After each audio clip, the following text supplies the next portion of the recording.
it's Maryanne Dersch. Welcome to another episode of the Influential Nonprofit. You might hear me talk a lot about energy, and one of the phrases I use all the time is energy speaks louder than words. And people won't remember what you say, but they'll remember how you made them feel. That's a Maya Angelou quote.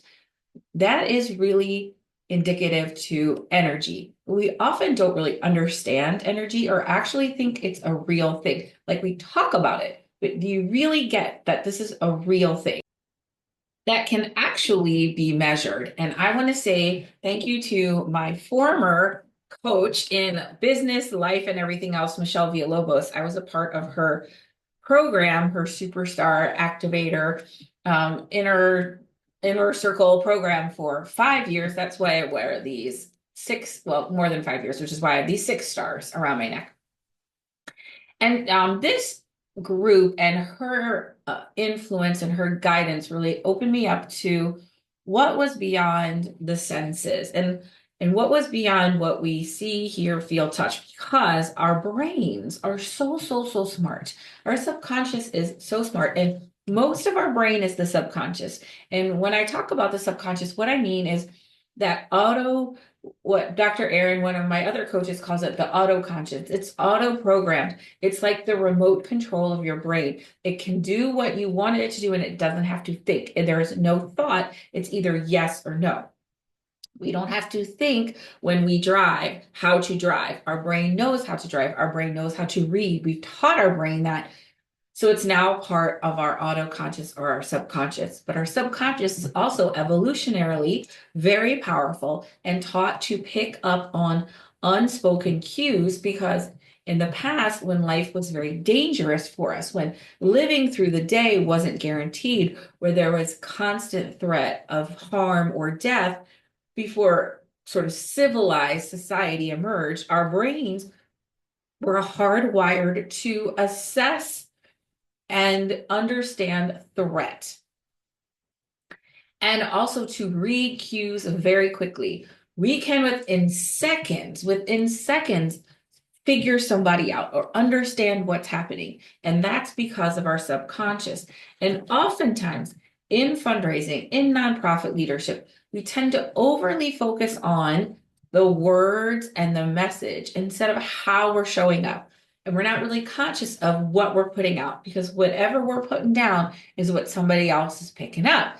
And one of the ways you can be an influential leader is to manage your energy. And of course, you say, well, of course that is.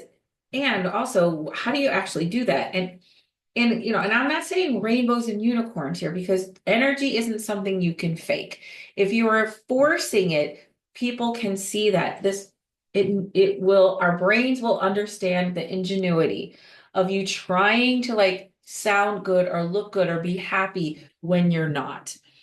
But also, I think what's important is especially in influence, which of course is what, I coach and train people on, is the art of influence, is to actually understand and meet people where they're at. Remember, influential leaders love people for who they are, not who you want them to be. And sometimes it can be really frustrating, even from a client perspective or a program perspective, when people aren't reacting or participating in a way that you intended to them to, and you don't understand why.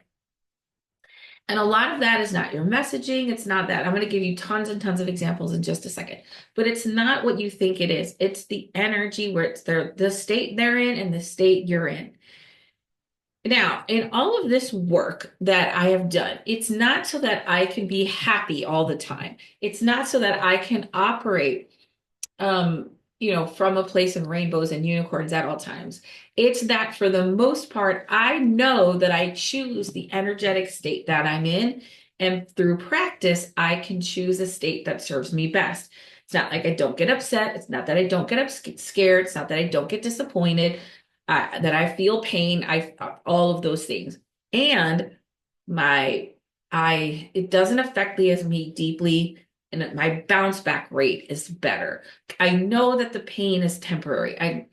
I can get through it and really lean into the discomfort, because I know that's part of the process of healing. So just because I go into a low energy state doesn't mean I'm bound to it. I understand that that's part of it. Like if I'm going, how will I know joy if I don't experience sadness? How will I know love if I don't experience pain? And all of these are part of the energetic states. There's no one right way, one wrong way. It's just where we're at the time. But also, what I really want you to take from this lesson is that you can actually choose the state you're in. And by choosing the state you're in can help alter other people's states. So when you raise your standard, when you raise your vibe, people will come with you. They'll either come and match it or they'll fade away. And when I first started doing this work, I remember saying to one of the guides that we worked with, her name was Monica. I said to her, Monica, like, what if I grow and I learn all this stuff and I function at this higher level? What if I like outgrow my husband? Because my husband, and I mention him all the time, he's a scientist, he's a molecular biologist. He runs a biotech startup. He is like, show me the facts. I want to see the double blind study. And so when I'm starting getting more about energy and consciousness and the wooey stuff, right? That I somehow we would grow apart or I grow away. And she's like, no, don't worry about that. He will come with you. Your whole family will function better and they won't know why. And that is the truth. And that can be the truth for you. And the people who take my up level your influence course, the people who are in my long-term coaching program, they know that it's not just about work. It's not just about your fundraising, because how you show up one place is how you show up every place. I do not believe there's a work life and a professional life. That is bull crap a Rooney, okay? How you show up one place is how you show up every place. When you raise your energy one place, it's definitely going to transfer into another place. And that's just how we show up, right? So if this can change how you think, how you work, how you lead your family, how you lead yourself, like every aspect of your life will be impacted once you understand this. Now, what I'm going to share with you is a philosophy, a tenet. It's called the map of consciousness, and it's developed by David R. Hawkins, who wrote a bunch of books. But this was taken from, well, he wrote a book called Power versus Force. And the other book is the book called Letting Go, which is the book that I read and where I first learned about this theory. Then he also published a book in 2020 that I have not read yet called The Map of Consciousness Explained. So this theory that he developed, he goes very deep into that. That's not the one I've read, and I use these all the time. And I want to explain to you what this philosophy is and how it can really impact you as a nonprofit leader and as a fundraiser. I am going to share my screen and show you this map. If you are listening to this, remember, I always, always, always have a video option. So you can go to my to the link of this podcast link, courageouscommunication.com. If you don't have the direct link, click on resources and this episode will be there. And you can actually see this, and I will upload this map into the show notes so you can take a look at it. But if you want to play along, you may want to watch this one. I typically try to keep this as audio as possible, not with this one, okay? And I will explain it as I go. Okay. So let's jump into this, and I'm going to explain to you the map of consciousness. I'm going to walk you through it, and then I'm going to share with you how I think this impacts your work as a fundraiser and a nonprofit leader of any kind. Okay, so if you look at this scale, there's 4 components to this. There's levels of consciousness, your energetic frequency, the associated emotional state, and your view of life. These are the 4 components. So your energetic frequency. So as David Hawkins studied, he is a scientist, he's a PhD and a medical doctor. And if you don't understand this yet, hold on, I'm going to stop my share real quick because there's something I want to explain that's not part of this chart, which is our hearts actually emit electricity, right? That's why you can't restart a heart without the paddles. Our heart runs on electricity, which is kind of really flipping cool. But our heart, our body, actually, we emit a vibrational frequency. Now, I know that even if you say, what, that sounds crazy, but just think about it, because I know you know this can be true. Because have you ever just felt some vibes from people, like either good ones or bad ones, where you meet someone and you're like, oh my God, she's so amazing or he's so amazing. And you're like, your whole body subconsciously moves to that person. Or the opposite, you're like, whoa. And this can happen in person, on a Zoom, on a call. It can, the vibes come through everywhere, right? And remember, energy is everywhere. It speaks louder than words. And sometimes the opposite is people say, I don't know if I show up as effectively on Zoom. I want to be in person. And that's because you're not trusting that your energy can transmit. Trust me, it can transmit. It can transmit anywhere you decide that it can. And I really work on this and cultivate this. And when people meet me and they want to book a call with me and they want to work with me, one of the first things they said is, I love your energy. And that is not by accident. This is something I work on and cultivate every single day of creating the energy that I want. Because remember, whatever I put out, we're magnets, okay? Whatever we put out is what we're going to get back. And so if you want something different, you have to put out something different. And the key here, the way this works best is if you raise your game and you raise your energy, then the people will match it. Instead of saying, okay, if you act differently, then I'll feel better. It's like, I'm going to feel better. I'm going to act differently. I'm going to carry a different energy. And in that, attract those people to me. Again, people either match your energy or they'll fade away. It happens. It's happened so many times. And I know sometimes it's hard for people to believe it, or maybe not. I don't know when I tell them this, but it is absolutely true. They'll either rise to meet the standard, they'll meet your energy, or they'll flow away. They'll just go. And you know what? That's not a bad thing. As we evolve, sometimes just everything ends eventually, and sometimes things end and things move on, and that's okay. But the reason I wanted to say that you don't understand that our bodies are actually emitting a vibration that can be measured. So he is measuring our energetic vibration and mapping it with the associated emotional state. Let's get back to the share.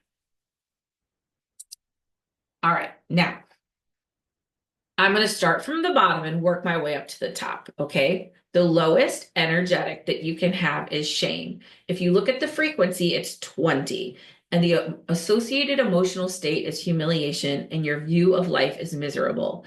The next one is guilt. That's a 30. Your associated emotional state is blame, and your view of life is evil. There's a lot to unpack in those two states. But let me just say, and shame is how we feel about who we are, and guilt is how we feel about what we've done.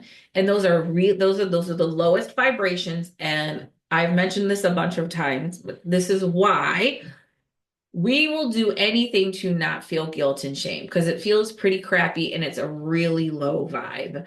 And when I say like your view of life is miserable, you're miserable.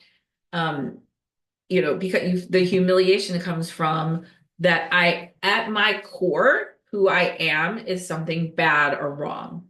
And when we mess up, when we get criticized, those things can really trigger feelings of guilt and shame. The guilt is the blame. So it's like I did something and so I want to blame somebody else, and and my view of life is evil. Everything's awful, everything's wrong. Everyone else is the problem. Okay. The next one up is apathy. Apathy is the energetic frequency is 50. The associated emotional state is despair, and your view of life is hopeless. You just don't care. And not in a way that you just choose not to care, in a way that you just can't care. Apathy, in your view of life is like hopeless. So these bottom three, they're in red on this chart of shame, guilt, and apathy are the lowest levels of vibration and your feeling of hopelessness.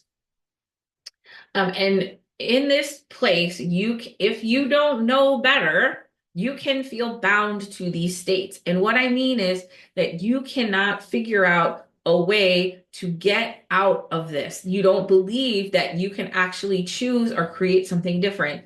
You believe that this is just where I'm at. Now, I'm not saying that no one's going to feel shame, guilt, or apathy. We probably feel these things every single day. It's just that I said, like, my bounce back rate is a lot faster. I go down into it and I can come right back out of it. I'm not bound into it. It's like, I don't want to live there. I'll visit there every once in a while, but it's definitely not my home.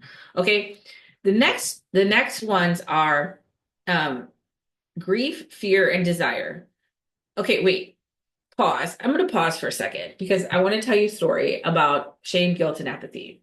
Okay, now you're going to maybe be surprised at this. When I hear people talk, I'm what I train people to do is to listen beyond what's being said, to listen to the context and to the true meaning of what's being said. And I'm going to give you an example of this. I'm sitting at this little bar that I go to. My husband was having poker, and I get out of the house and I was watching sports, like all shocking information to you, I'm sure. Anyway, this woman is telling me how she went to a benefit and she paid, a good amount of money to go to this fundraiser. And she said they didn't have enough chairs. And I brought a plus one, but they didn't know I was bringing a plus one, so they didn't have enough seats. So and then I found an extra chair, but then I went up to get some food, and there was a woman sitting in my chair, and she never got up, and I never was, and I didn't get a seat. And her whole story was very much that she was a victim of this experience. Okay. It was filled, and I'm going to tell you right now that there is something in her that filled with guilt and shame that these are just things that come through for me when I talk to people. And it's almost like a psychic reading. I don't say this to them. I didn't explain this to her, but I'm interpreting this in a different way, a little bit deeper than she's saying it to me. And this is what I can teach you to do as well, so you can understand what actually was going on. Okay. If I had any investment in the outcome of the situation, I may have imparted some wisdom, but I did not because I really didn't need it. I'm listening to her, and she's feeling trapped and bound in this situation that she felt. And I think there was some part of her that felt undeserving of being there or a little bit overwhelmed. There was some shame and guilt because the way she was treated triggered feelings of shame and guilt that were already inside her. If that had happened to anybody else, if that had happened to me, and I came into a situation where I bought a ticket and I brought a friend and I was not properly accommodated, I'm not going to sit there. I'm going to be like, oh my goodness, this is so crazy. What can we do? How can we fix this? I would have made sure that my needs were met and my other person's needs were met. I'm a very good self-advocate, by the way. I also wouldn't have taken it really personally. She was very, very hurt at the way that she was treated. Now, I I'm not going to go into like that was her experience and was true for her. And what made me think of is this chart where she's experiencing these really deep feelings of shame, guilt, and apathy, which is why she felt hopeless and miserable in those situations. And even a little bit evil because she was blaming everybody and felt powerless to change this situation. And it sucks to feel powerless because you feel like everything's happening to you. This Tony Robbins phrase of life happens for you, not to you. Like life is definitely happening to her. She is a victim of circumstance. And this comes from this low energetic that she either got plummeted into or lives in a lot, and it was exacerbated by the situation that she found herself in.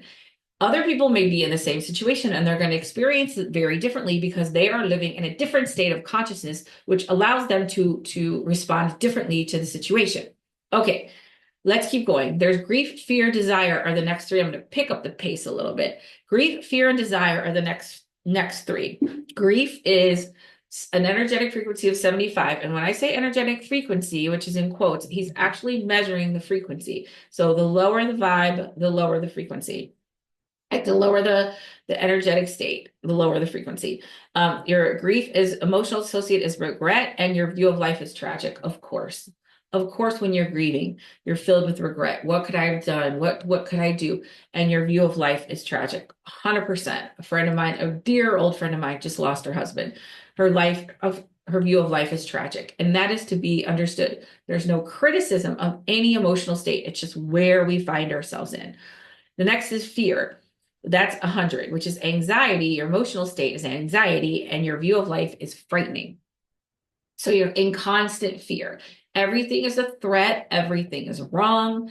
And that's exhausting, right? So high anxiety, there's a lot of fear. And then desire is 125. That's craving, right? And your emotional state is craving. but your view of life is disappointing. Now, why is desire disappointing? Because anything you get, you just want more. So whatever feeling you get, the craving you get, once that craving is satiated, the desire comes back. So your view of life is disappointing because you're caught up in the cycle of desire. And in our culture, grief, fear, and desire play a big role. And I'm going to say some really big things, and you can take these things or not. And whatever you want to take away from what I say, please take away, and anything else, just leave it there. These are just my experiences, the things that I live, and you always have sovereignty over any wisdom that's shared, whether that's for you or not. But here's what I'm saying. It is a lot easier to govern people, to manage people when they are in a constant state of grief, fear, and desire. A lot of people who manage people, who govern people, work to keep them in these states. Desire just a little bit more money, fear of getting fired, fear of doing something wrong. Like the grieving, the grief of, the tragic of life. Like when you feel these lower vibrational states, especially fear and desire, you are easily manipulated because you are constantly in a state of fright or disappointment. Once we get our shit together and become more conscious and raise our standards and demand more of ourselves and the situations around us, we will not tolerate that.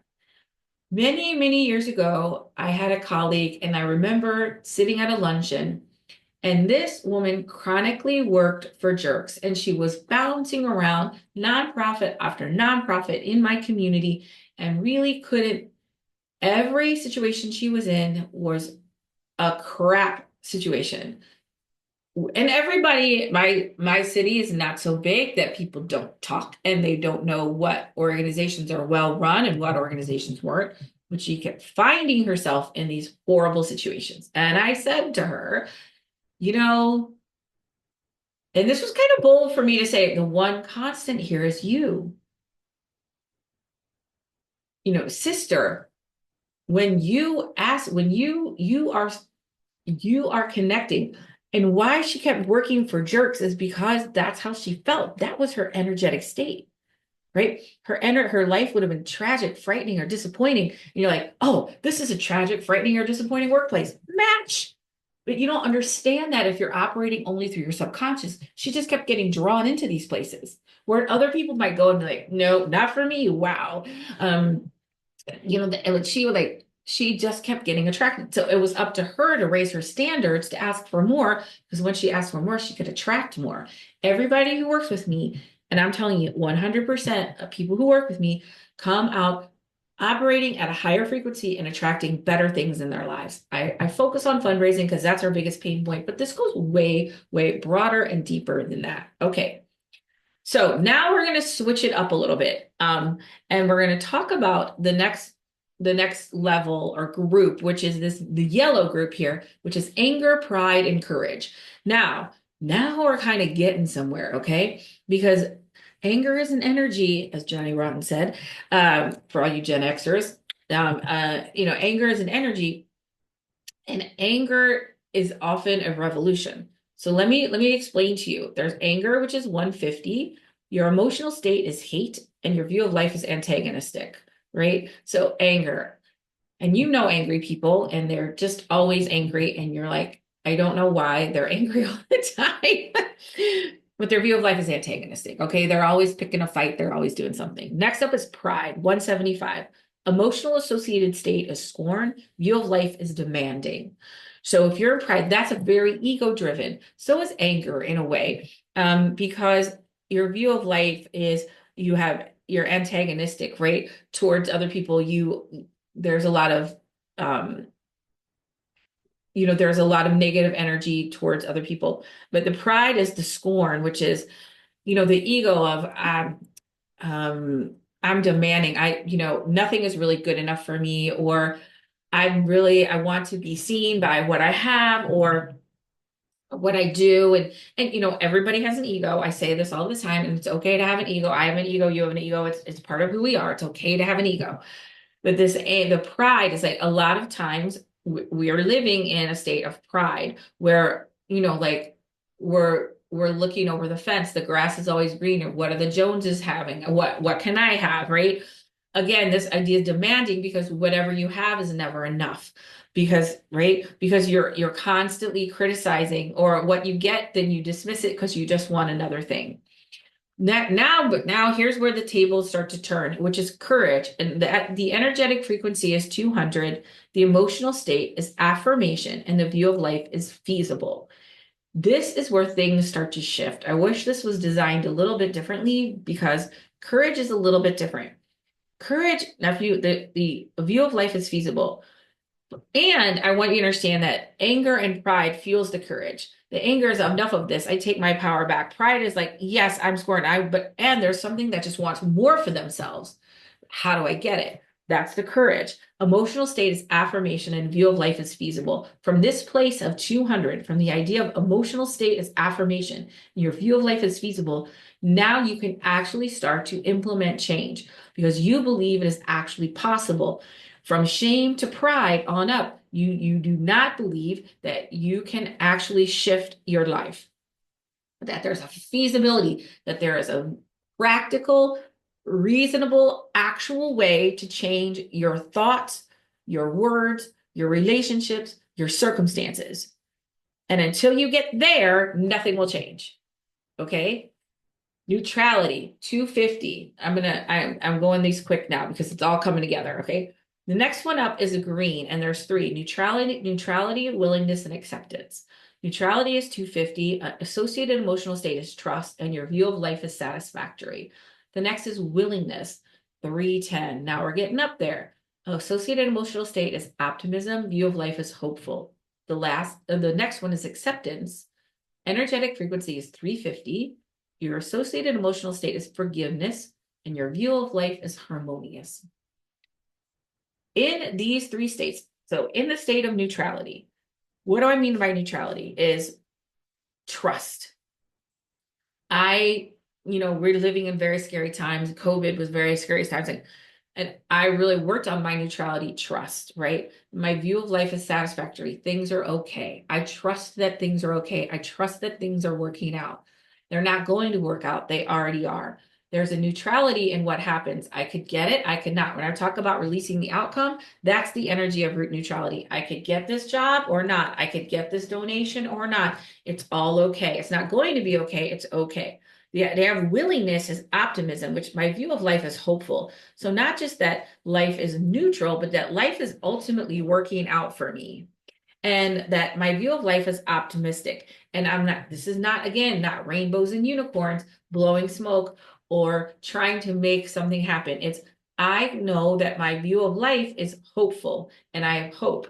And then the acceptance is associated emotional state is forgiveness, and my view of life is harmonious.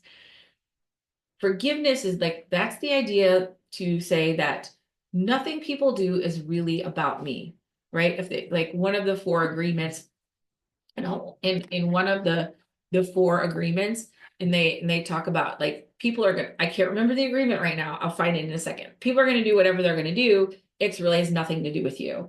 And that ultimately can give you a perspective of forgiveness. And I'm not saying that codependent forgiveness, not I'm letting people run all over me. It's just like, I understand, I accept who you are, right? My view of life becomes harmonious because I can understand and empathize with what's happening, right? And so I lead with the idea of grace and forgiveness. When somebody misses a call with me, a person in pride would hit scorn and my time's important and blah blah blah. But and not that doesn't go through my mind. But I ultimately act from a place of acceptance, which is forgiveness and saying, hey, I know people get busy. I hope everything's all right. If you still want to connect with me, I'd be happy to do it. Because chances are whatever they did to not show up has nothing to do with me. And even if it did, who cares, right?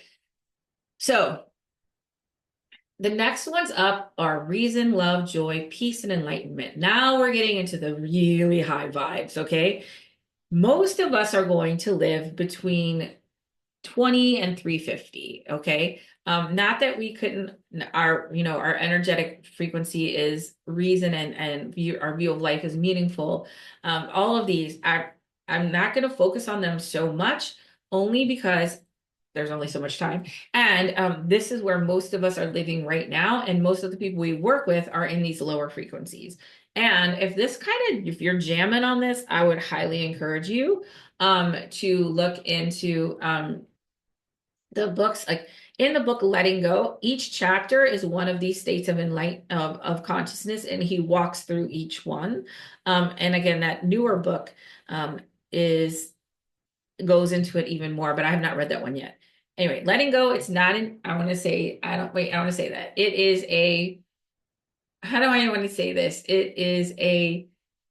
It's a full book. There's a lot of content. It may take you a little bit to get through it, and it's completely worth it. And also it's easy to listen to, especially audiobook, because each chapter is another topic.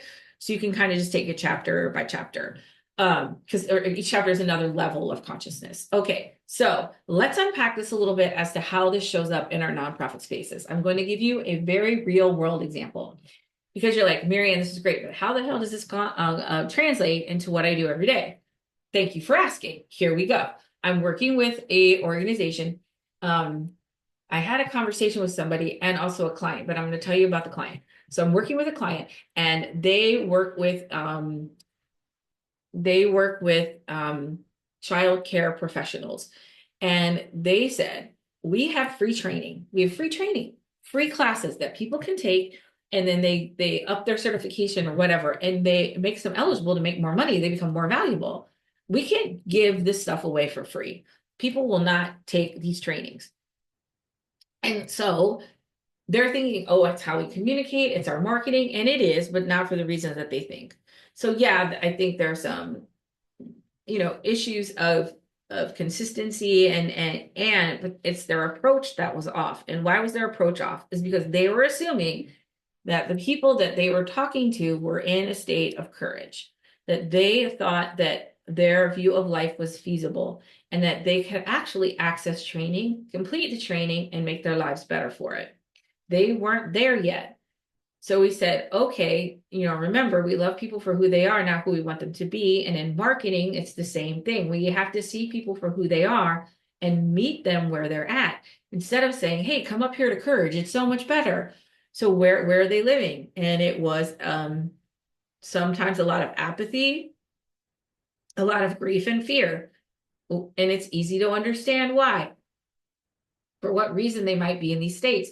They're doing tough job. They're not paid well, right? And it's a demanding job with little pay, with the most precious things we have in the world. And I'm not going to get started on all of that, but why we don't. Anyway, so like my head just goes with my mouth's like, yeah, that's another podcast, Maryanne.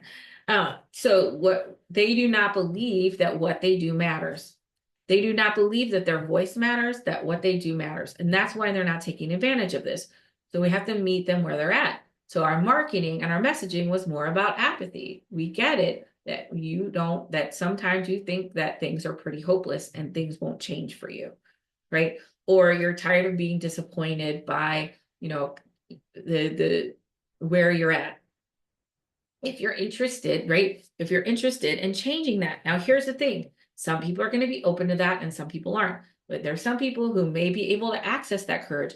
We have to get them angry and prideful. Right? So, hey, enough of this. You deserve better. Yes, I do. And, and I want more, because that scorn and that demanding causes you to want to raise your standards, right? And believe that you can. And then you get to encourage, wait a minute. Enough of this. I take my power back. I deserve better. Yes, you do. Here's the class to help you with that. We have to walk people through that. So when you get frustrated that people aren't responding to your programming or to the things that you have that you're offering them, it's mostly because you're coming from a place of courage or neutrality or even pride. And they're in much, much lower vibration. So you're going to have to set that aside to say, hey, come over here. This water is so much better. And and you're in this deep, dark, cold water. Come over here where it's warm and bright and beautiful. And they're like, yeah, I just don't see how. okay. And the way we get people to see our point of view is not to try to convince them, it's to empathize with where they're at. Yeah, it must be so hard for you to constantly feel like what you do doesn't matter. And when people, yes, they get me, they understand. There's also a lot of fear going back to school, going to a classroom, being in a class with people who are a lot younger than them. There's a lot of older folks, I'm say older, like 40s and 50s, like who had not been to school in 20, 30 years, who were afraid to go back. There's a lot of it. Yeah, I'm not going to do that. So to really not make people's fears go away, but tap into them. Okay, what are you afraid of? And yeah, that would be really hard to go to a classroom. Would you be interested in talking with someone who was about your age when they did this program? Would that be helpful? And they could say yes or no. Again, we're all still sovereign. Even if they don't know that they are still sovereign in their field of existence. Okay. They get to choose for themselves. But remember, the more I give somebody the choice, the more they're going to choose what I want. Right. And that's just one story. So if you're struggling to like meet some needs or connect with people, the chances are that they are at a lower vibrational frequency and you're just not talking to them in their language, right? So it's for you to sort of go down into that place and use your empathetic and listening skills to meet them where they're at. And then if they choose and offer them something, once they understand and feel validated and feel heard and understood, they will be open to a different perspective. But trying to convince them there's something better, they're probably not ready to hear that. And you're going to get this all the time. But once you hit courage and that state of courage, which is that life is feasible and my emotional state is an affirmation, right? Where things are happening for my benefit and I can actually create both the energetic and practical, right? I don't say practical, what like, actual energetic and actual state that I want. I have the power to do that. I really can't help people who aren't in that state. And that's who I look to coach and train because that's where I can help from that place, help people feel successful. Sure, there are people who come to me in a state of desire, anger, and pride. And yet there's a part of them that is ready for change. And I can feel that. I can see them in them. And I offer them that. And they go, yes, thank you. This is what I've been waiting for. This is what I've been looking for. But the frustration that you feel is probably because people are in these lower energetic states. The challenge for us as nonprofit leaders is to really look at and maintain our energy. And and yes, it is all so much about, you know, um, having, the perfect language or the perfect answer, but none of that is as important as how we show up. And I am choosing my energetic state, a state of acceptance, a state of willingness, a state of neutrality, of kind of like vibing in that range pretty consistently. Because, and I tell my husband this all the time, we're fine, right? And we're fine. When have we not been fine? Yes, we've had challenges. Yes, we've been, for the most part, I see my life as satisfactory, hopeful, and harmonious. And also, and here I go again, so just get ready, right? What if we were all conscious leaders, conscious of ourselves, conscious of how we showed up, and to put the energy out there and had really high standards for what we would and wouldn't accept in our life? How different our world would be, right? How much less crime, poverty, because this isn't about having things. Yes, there are baseline needs that need to be met, understood. And this because it'll never be enough, right? Whatever you get, whatever you have will never be enough. No, like if I have $1 million, I'll feel secure. Then you have $1 million. Like, well, if we had $2 million, because it's not about the money, it's about the energetic state that you're at. And if you are in a constant state of desire, right? Because and you remember, and desire is based out of grief and fear, right? The pain of losing and the fear of not having enough, that creates desire, right? And you're constantly in a state of desire that it's never enough, it's never enough, it's never enough. You will tolerate a lot of crap, right? Because you do not feel that you can get out of this. The anger is the hate and the scorn and the pride of scorn. That's actually not we sometimes dismiss, especially as women, we don't want to be scornful or anger, but actually that's us starting to make the shift and be like, wait, hold on. Maybe there's something better. Maybe I deserve better. And then it's enough of this. I take my power back. I deserve better. You're giving your power away to people.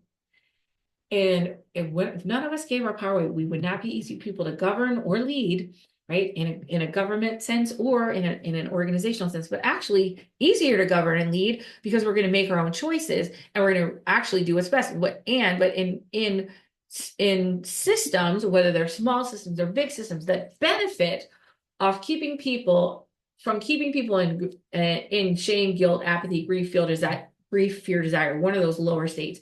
They will keep operating that way. They'll just find new people to plug in that system. If you ever work at a place that's so good to work at, and they treat you well and everybody gets treated with respect, that's because they're operating out of a place of courage, sometimes pride, but courage and neutrality. They trust. My husband runs a company. He's like, I don't care when people come and go. I trust them as long as they're getting the science done. I mean, he has a certain privilege too, that the work they do is not like time based, right? You're not a shift worker. You can't be a doctor or a nurse and show up at 8 when you're supposed to be there at 7. Like I get that, but for him, it's okay. He has a high level of trust, and some of the best leaders I've ever worked for had a lot of courage and neutrality, where it's just like they just had trust that things would work out, and it was already working out. So being conscious of choosing your state. Remember, whatever you put out is what you get back. And you can cultivate a higher energetic viewpoint. We're going to have to do the work though in understanding why you feel bound, what keeps you bound to the state that you're in. Because most of the time it's because you don't feel like there's anything better for you or there's anything feasibly that could be better. And I know you probably know people like this as well, who are bound in these things, in these states. And people ask me all the time, how do you get them out of there? And that's just it, that you don't. They decide. They're the sovereign ones. All you're doing is giving them opportunities, just like in fundraising, right? You're giving people an opportunity to give, and you don't get to say who or when. I wish I could, but you're just planting the seeds that one day they will bloom for them. Those seeds will start to grow for them and they will see something different. I know it is frustrating because it's like, well, we got quotas and it doesn't matter if you got quotas because you can't make people do something. You can only communicate as effectively as possible with as much empathy and validation as you can to actually connect with people and understand where they're at. Remember, because the more that you listen and validate, the more likely they are to see your point of view. So your only job is to listen and validate. And then once they feel understood, they go, oh, there's trust. And when there's trust, they'll be open to what you have to say. But when you try to convince people there's something better, that's when it's going to go wrong. Another quick little story. Same little bar. Talking to this guy, and he's a great guy, and he mentors my son a little bit. Like he's in construction and my son is in tiling. Well, my son was like doing this trades apprenticeship program, like pre-apprenticeship program, whatever. And he would like reach out. And I said, oh, my son got a job and he's doing tiling. He doesn't want that job. He's gonna be on his knees his whole life and blah blah blah. And I said, oh, okay, I understand that. And also he gets to choose, right? He's the sovereign one. He gets to choose what's going to work. Because if you're going to tell him he can't do that, he's going to be like, dang, I am, like, okay. So the idea would tell me what excites you about tiling, da da da. I think, oh yeah, that sounds really cool. You like the repetitive thing, you like the immediate gratification, you like, the problem solving that comes with work like that. I do construction. I do the same thing. I get immediate gratification. I totally get it. Sometimes people in tiling complain because they're on their knees a lot. I don't know. You might just keep that in mind. Okay. Right. But I can't tell him, or Brandon couldn't tell my son what to do. My son was probably in a state of fear, right? Where he's really afraid of this new job. He wasn't ready for any new input. Okay. So it's okay. And again, whatever state you're in is totally fine. I love people for who they are, not who I want them to be. Once I release that outcome and allow people to be and allow them to be sovereign in their field of existence, right? And also, I can hold my field of existence. right? I can stay neutral, I can stay in willingness and acceptance, and you can do in your grief, apathy, and fear can be you.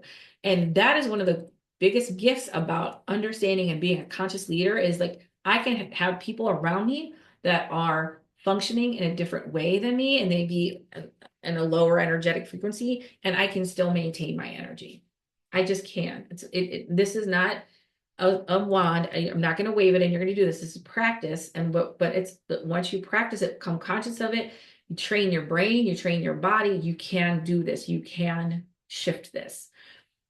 That was a lot today, you guys. That was a big, big, big lesson. I would love to hear what you have to say about any of this. This is a philosophy that I teach in my Uplevel Your Influence class. I am starting another cohort. I would love to have you join so you can be an extra powerful leader, fundraiser, because you're seeing the meaning beyond what's said and you're actually understanding where people are at, meeting their needs. And when you meet their needs, when you empathize and validate and meet their needs, they trust you. And when they trust you, they're open to what you have to say, and they're much more likely to do what you want. That is the secret formula, and that is what works and what works best. And when you learn these skills, life becomes sort of a super highway. The friction and the resentment just melts away, and you just move through life happily, peacefully, and really being so productive and powerful, more powerful than you ever knew you could be. But maybe I think you do know how powerful you are. You're just maybe not sure how to access it. So if you want to talk with me about that more, my link is always in the show notes. You can book a time with me, or you can just email me. That's in the show notes too. And let's talk about how we can make you, the most powerful leader you can be. And that's it for this episode of me and the Influential Nonprofit.